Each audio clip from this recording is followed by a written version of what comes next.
Three very different approaches to life will once again be tested in the greatest social experiment on television. It's Survivor, heroes versus healers versus hustlers.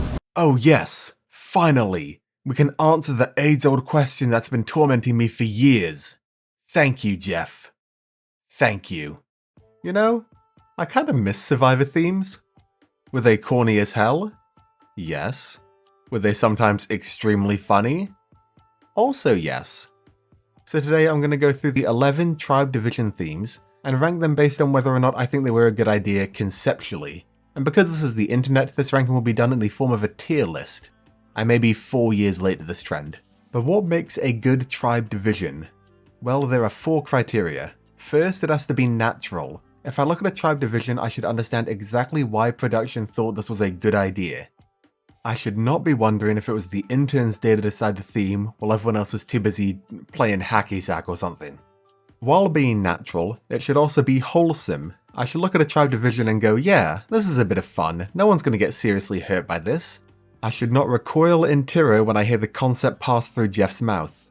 Jeff should be happy promoting this idea to the masses. Jeff should not be trying to start a riot in the streets. But a tribe division should also be thought-provoking. If I'm looking at a tribe division and I know which team I'm supposed to root for, that's not even, and that makes for a boring theme. It's why we should never have a season of people who hang the toilet paper like this versus people who hang it like this. There's an objectively correct answer, so it wouldn't make for a good season of Survivor. Lastly, a tribe division should have some sort of je ne sais quoi, you know what I'm saying? A little bit extra to make it fun. The smoked paprika you throw into your signature dish to give it a bit of a kick. Something that adds fun to the season even if you don't really understand why. Notably, I am not ranking these themes based on how well each season actually turned out.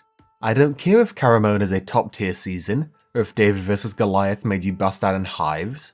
I only care about the concept behind dividing the tribes the way they did. With that out of the way, let's get to the ranking. The first theme we have is men versus women. This theme appeared in Survivor Amazon, Vanuatu and One World, producing one sleeper hit of a season. It's Vanuatu, by the way, don't at me. But is the theme good? I think it's one of the most vanilla themes you can have in a season, but it's kind of impossible to hate. It's natural, to me at least. We can argue about whether or not it's wholesome. I certainly wouldn't say it produced any particularly wholesome seasons, but I don't know if that's the theme's fault. Is our boy Ryan gonna get a little something from young Jenna? You can enjoy your last 2 days, you can quit, or you can jump in that fire, whichever is more convenient for you. There's no right answer on which team to root for. Or at least I certainly hope you don't think there's an objectively correct answer. But it lacks a punch, you know? Like, I really don't care. So I'm putting this theme as a strong B tier. I respect it. You question a woman's character, you question a woman's ability, she'll snap your neck. You open up your heart, show a woman you're vulnerable, then they start thinking with their heart. That's when they open up that back door. That's what's happened this time. Next up we have old versus young. This was done in Survivor Panama and Survivor Nicaragua. Both really good seasons, don't at me on that one either. I don't think this division is as natural as I want it to be. Old and young are kind of arbitrary, and sometimes the youngest old person is the same age as the oldest young person. Also, the theme isn't really wholesome. This is wholesome when you're at a family Christmas lunch and you're playing some backyard cricket. Not on an island for 39 days in a very physical competition. Your options are either make the old tribe not that old, like they did in Panama, or invent literally the coolest twist ever in the Medallion of Power in Survivor Nicaragua. Either way, you've hamstrung the core idea of your season in an attempt to actually make it a competition, and that's not fun for anyone. In terms of rootability, I mean, if you're that impassioned about it, then I guess, but does anyone feel super emotionally attached to being old or young? Does anyone have a horse in this race? Do you really care? We'll all be old eventually. This theme is simply framed a lot better in about several themes from now. Several means 7. And we'll get to it soon, but in this case, young versus old is going in the C tier.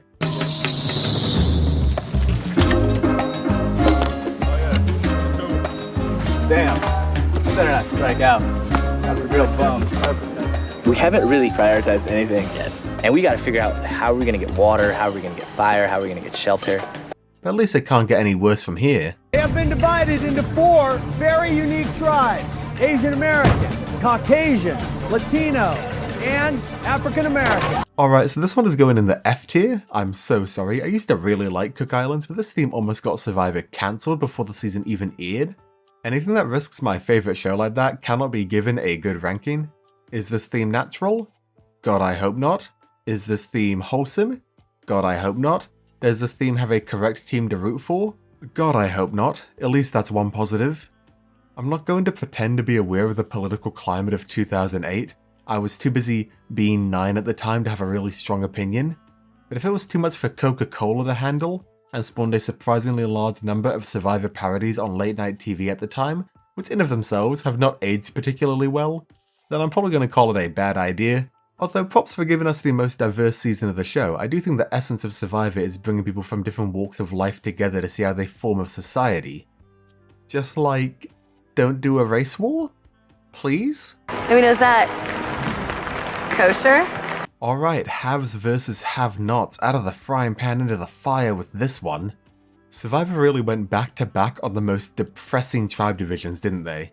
To be fair, I do see how this idea came to be, because we do live in a society. Can someone pull themselves up by their bootstraps to defeat their capitalist oppressors, or will the rich simply get richer at the expense of the working class? But is this wholesome? Did anyone on the crew think this would be fun to watch? Did anyone actually believe in the have-nots? Did anyone think this would be anything other than a massive steamroll? Did Survivor beta test their seasons? Which in turn makes it a no-brainer who to root for. Surely we're all rooting for the have-nots tribe, right? At least conceptually. We'll ignore the fact that most of the Survivor Fiji cast is completely unlikable. You're probably rooting for the have-nots tribe. This tribe division is going in D tier. Great. Good. Oh, they're perfect. It's just going too great. Yeah, it's like too good to be true, man. We gotta take the fall. I mean, we gotta. Are we really on Survivor or are we dreaming? Fans versus favourites. Here's a fun one happening in Survivor Micronesia and Survivor Caramoan. We've all imagined what it'd be like to play with our favourite Survivor castaways, right? This season makes sense at a glance. You've got the self-insert fans up against a tribe of their favourite castaways. Perfect idea. It falls apart a little bit when you consider the logistics of one tribe with experience versus one tribe with absolutely none, but honestly I can see how they might have missed that in the planning phase. It is also just wholesome fun for everyone involved. The fans get to meet their icons get to be adored, Jeff gets to interact with some superfans which he loves and some old faces, assuming we ignore the fact that half of the fans tribe in both seasons were recruits. But hey, the theme is on trial here, not the season. Take that, War Dog. The theme is not on trial yet. You three are on trial. I do think there is a slight bias towards rooting for the, favourites. But also, you may love Sari. You may love the idea of some random nobody beating their childhood hero. It is the stuff of fairy tales in that way. I'm going to give this theme an A tier, if only because of the balance issues. Good job, Survivor. Keep it up. I am so excited to be on this tribe right now. I like these people on this tribe. I mean, I got to meet Ozzy today. Alright, heroes versus villains is a phenomenal theme, I'm sorry. It's not even because the season is good, I think the season is kind of upper mid tier. Unless we're talking Australian Survivor heroes versus villains. Now that's a season. In fact, let's use clips from that season instead. Is this theme natural? Of course. Is this theme wholesome and fun? Absolutely. Is there a clear team to root for? You'd think so, but lots of people love rooting for villains. And this theme just feels right, so it is our first S tier. Well done. Too bad social media has basically guaranteed we will never see this theme again. Some people just love being awful to reality TV villains on the internet. And that's pretty lame. I considered not doing this one, but Blood vs. Water is technically a tribe division and I think it's worth ranking, appearing in San Juan del Sur and... yeah, Blood vs. Water. We all have familial rivalries, he said uncertainly, but I don't think it makes sense to want to go on Survivor with your family to either help them out or prove you can beat them. But is it a wholesome theme? No, not really. It's kind of cruel. It can be fun, but I'd argue the express purpose of this theme is to dig up family drama and animosity and display it on TV. I love it. I will consume it, but it's not ethical. I don't think there's a right answer on who to root for, especially when they don't include returning players. What, are you going to tell me the younger brother in a peer is objectively the correct person to root for? I also think this theme does have that spice. That family drama is not wholesome, but it adds a fun layer to it all. I'll give this a B tier. We're playing Survivor, babe. Maybe there's more to it than that. You Brad Culpepper. Alright, Survivor really cooked with this one. Brain versus brawn versus beauty is a theme that just makes sense. Outwit? Brains. Outplay? Alright, maybe a stretch, but beauty. Outlast? Brawn.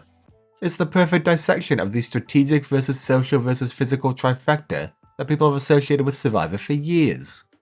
And it's wholesome, no one's getting hurt by these categorizations, everyone can see themselves in one of these and find who they resonate with the most.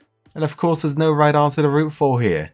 This may be the perfect Survivor theme, especially considering it's never produced a bad season. This is S tier. If any person in the world could, decide to be ugly or cute, most would pick cute. White collar versus blue collar versus no collar. Alright, this is a step down.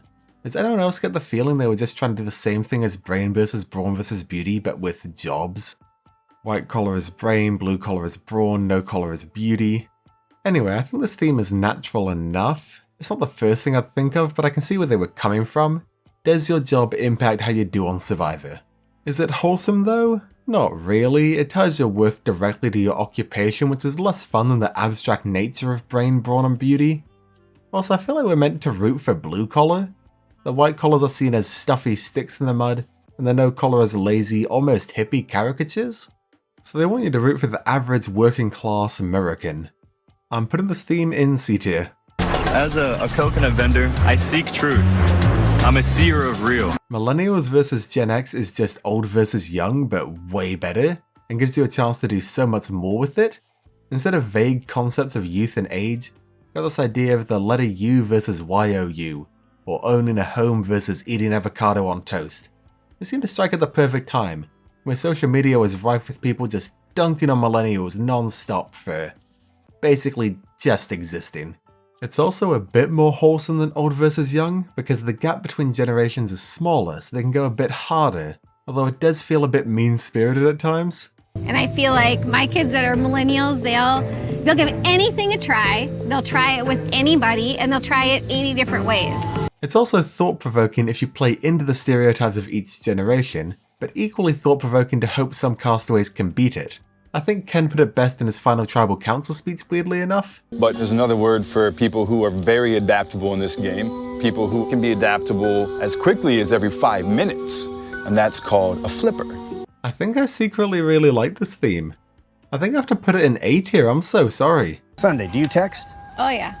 When you write the word you, as in see you later, do you spell Y-O-U or do you use the letter U? I spell Y-O-U.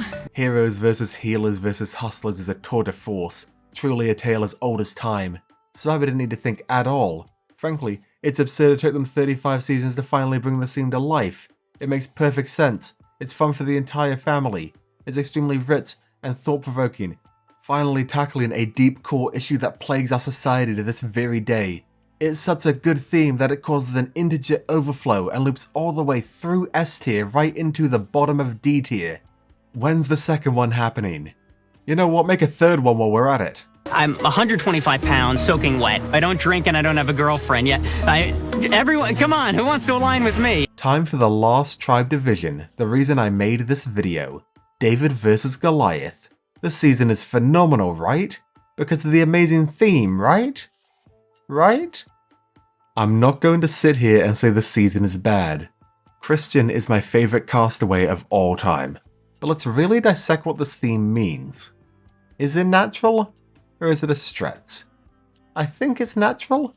It literally came from Jeff talking to Pat, so clearly it's not something they were casting for. And is it wholesome?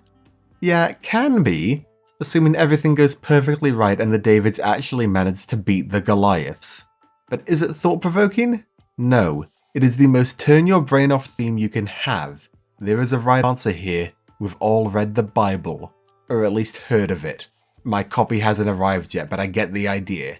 So, I don't think this is a good theme. In fact, I think it is an actively unfair theme. If Mike White wasn't a writer who cared deeply about the story of the season, it's entirely possible Nick loses at the end. And if your theme can cause a player to literally throw their game at the final tribal council, that's not a good theme. No matter how good the season is, this season is my top 5 of all time, I love it, but the theme itself, Natalie, is there any way I could have your jacket? It's a low B tier. But I did make a few mistakes when I was moving around the pieces. I could have gone like a second or two faster. It's a matter of the combinations of all the little pieces. Like there was like a move, like a left-right piece has to move around the board in order to get objective external validation that I did it right. Was that good? I mean, I think it was good. Maybe it was bad. And that is my ranking of every Tribe Division theme. But what do you think? What's your favourite Tribe Division theme? Do you even miss them? Let me know. Until next time, I've been Hitman Survivor, and I'll see you at the Tribe Mat.